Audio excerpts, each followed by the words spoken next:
Brazil জিতেছে, কিন্তু প্রশ্ন এখনো রয়ে গেছে। শেষ মুহূর্তের গোলে জাপানকে হারিয়ে কোনো মতে শেষ 16 পার করেছে সেলেসাওরা। গ্যাব্রিয়েল মার্টিনেলির সেই নাটকীয় গোল যেন বাঁচিয়ে দিয়েছে পুরো ব্রাজিলকে। তার আগে ক্যাসিমিরোর গোলে ম্যাচে ফিরেছিল 5 বারের বিশ্ব চ্যাম্পিয়নরা। কিন্তু এবার সামনে এমন এক প্রতিপক্ষ যাদের নাম শুনলে ইউরোপের বড় বড় ডিফেন্ডারদের কপালে ঘাম জমে।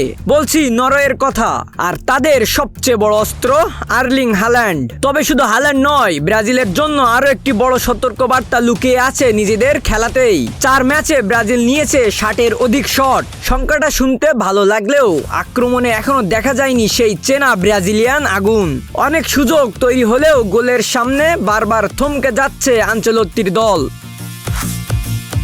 তবে আশার খবর আছে, ব্রাজিল খুব বেশি সুযোগ না পেলেও যে সুযোগগুলো পাচ্ছে সেগুলো হচ্ছে দারুণ মানের। অর্থাৎ কম সুযোগে গোল করার সম্ভাবনা আগের যে কোনো সময়ের চেয়ে বেশি।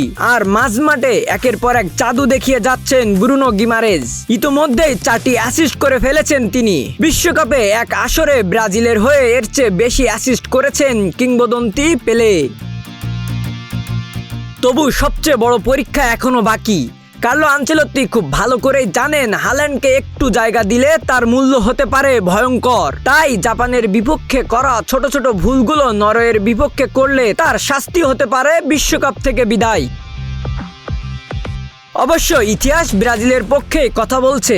বিশ্বকাপের শেষ 16-র 10 ম্যাচের মধ্যে 9টিতেই জয় তুলে নিয়ে পরের রাউন্ডে উঠেছে সেলেসাওরা।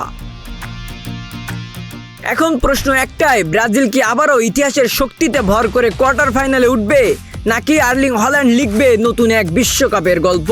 আজ এই মহারণে আপনি কার পক্ষে, ব্রাজিল নাকি Norway? Desk report, news flash 70 on.